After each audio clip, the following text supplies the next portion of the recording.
Well, growing up in a large family on a Missouri farm, a young Virgil Jurgensmeyer often found himself helping his mother can vegetables in the kitchen. And it was when the green beans kept going bad, but the corn did not, that Jurgensmeyer's interest in food safety was first sparked. Jurgensmeyer moved to Oklahoma in 1979 in the middle of wheat and cattle country to start a farm that was decidedly outside the mainstream. Yet today, with annual sales revenue surpassing $40 million, it's arguably now one of the state's largest. Our Austin Moore introduces us to the founder of JM Farms.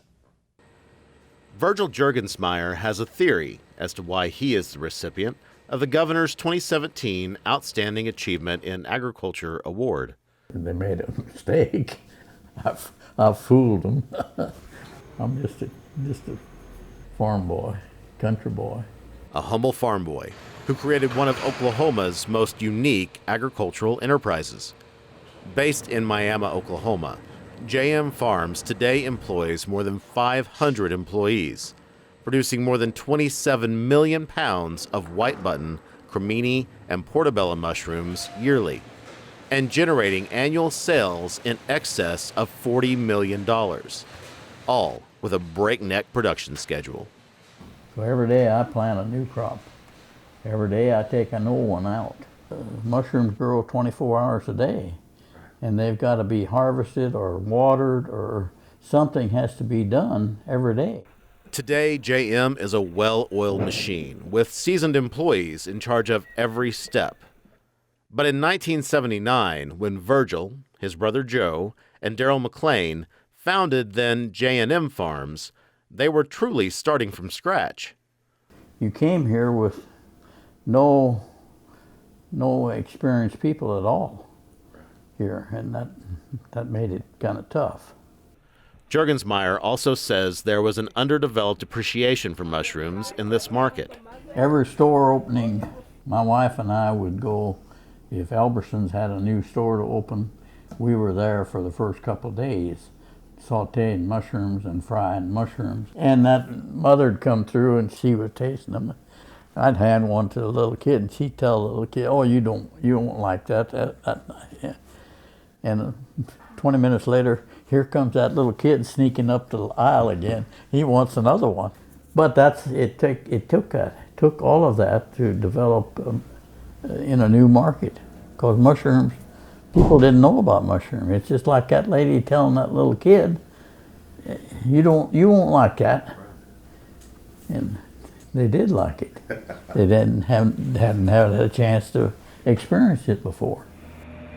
That experience of growing a market stuck with Jurgensmeyer years later, when Governor Henry Bellman appointed him to the State Board of Agriculture.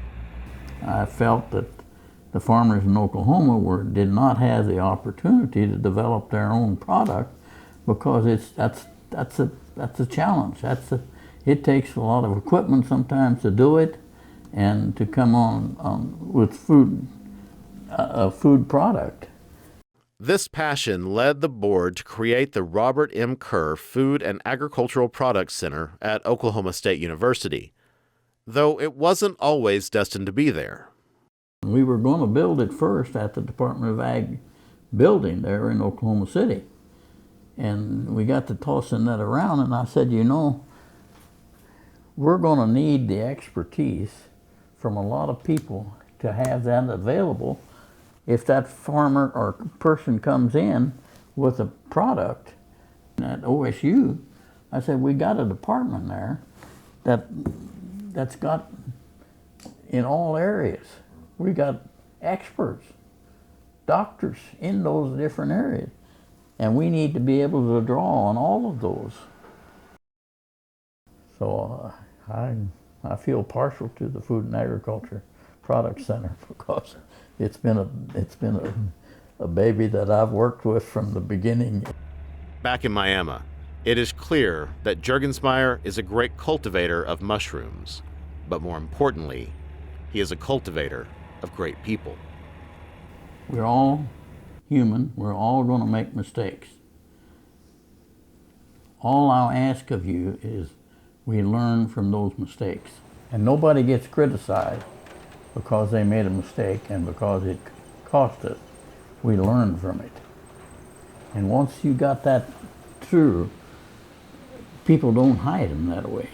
And it comes to the surface. You got them. It works like a family.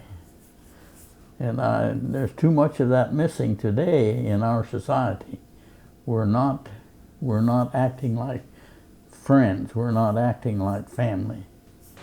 With 3 sons involved in the business and a management team Jurgensmeyer talks about with the pride of a father, there may be no better example of this familial attitude than the annual Steve Wright Memorial Golf Tournament, held in honor of the plant manager who passed away in 2013.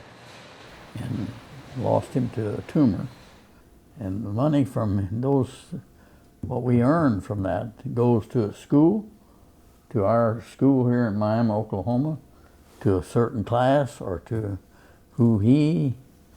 his wife was a teacher. Nobody here has forgotten him. You know, everybody, I mean, he was a family member. We lost him. That's J&M Farms.